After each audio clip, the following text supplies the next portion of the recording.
Testimonies and videos obtained by the Associated Press show American contractors guarding aid distribution sites inside Gaza are using live ammunition and stun grenades as hungry Palestinians scramble for food. 2 U.S. contractors who spoke to us on the condition of anonymity because they were revealing their employer's internal operations said they were coming out because they were disturbed by what they saw as dangerous and irresponsible practices. Both have extensive military experience. They say the security staff on site were often unqualified, unvetted, and had an open license to do whatever they wished. Their testimonies, combined with videos, text messages, and internal reports seen by the AP, provide a rare glimpse into the workings of the Gaza Humanitarian Foundation, the new American organization backed by Israel to provide food to the Gaza Strip's population. Journalists have been unable to access the sites, which are located in Israeli military-controlled zones. Since the GHF sites began operating about a month ago, Palestinians say Israeli troops fired nearly every day toward crowds on roads heading to the distribution points through Israeli military zones. Several hundred people have been killed and hundreds more wounded, according to Gaza's health ministry and witnesses. The military has repeatedly said it's fired only warning shots, denies deliberately firing toward civilians, and says it's looking into reports of civilian harm. AP's reporting reveals what's actually happening on the sites themselves. The 2 contractors say their colleagues regularly used bullets, stun grenades, and pepper spray on the sites. Videos that one contractor took during the first 2 weeks of distributions appear to back up the frenetic scenes they described. In some videos he filmed, men in gray uniforms, which he identified as his colleagues, can be seen dispensing tear gas and throwing stun grenades that land amid the crowd. The sound of gunfire can be heard.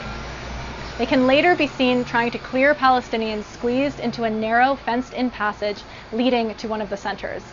One photo shared by the contractor shows a woman lying in a donkey cart after he says she was hit in the head with part of a stun grenade.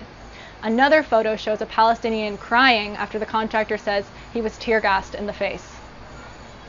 To confirm the footage is from the sites, the AP geolocated the videos using aerial imagery.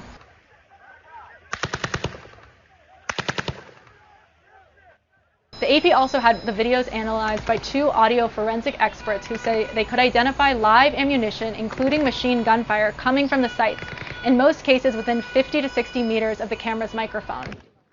In another video, what appear to be heavily armed American security contractors at one of the sites discuss how to disperse Palestinians nearby.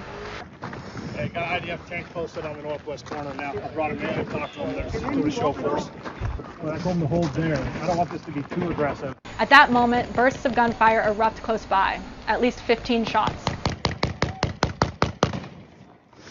I think you hit one.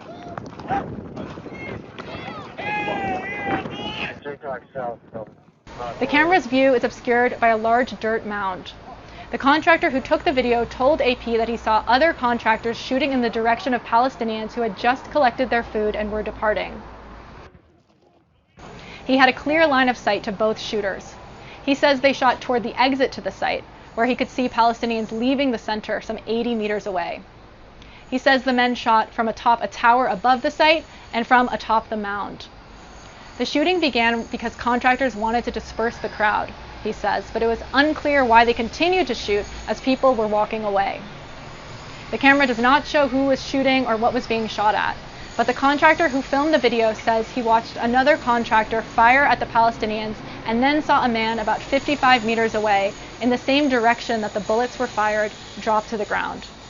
The AP cannot independently verify this account. Both contractors say they were armed with pistols, automatic rifles, and some had machine guns.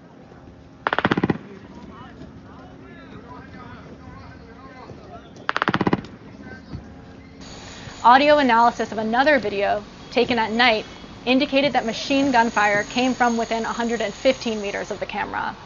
The Israeli military says it's not deployed at these aid sites. In response to our reporting, SRS, the company that handles the operations logistics, acknowledged that it's dealing with large, hungry populations, but said the environment is secure, controlled, and ensures people can get the aid they need safely. SRS says to date there have been no serious injuries on the sites. It says that security professionals had fired live rounds into the ground away from civilians a few times in the early days of the operation as crowd control measures. The GHF says its team is composed of experienced professionals and warned that there were people with a vested interest in seeing GHF fail. UG Solutions, the security company that hired the contractors, said it has an extensive recruiting and training process, including a detailed application process, screening by experts, reference checks, background checks, and weapons proficiency. But the contractors who spoke to the AP painted an entirely different reality. One warned the current GHF system could result in more Palestinian lives being lost in Gaza.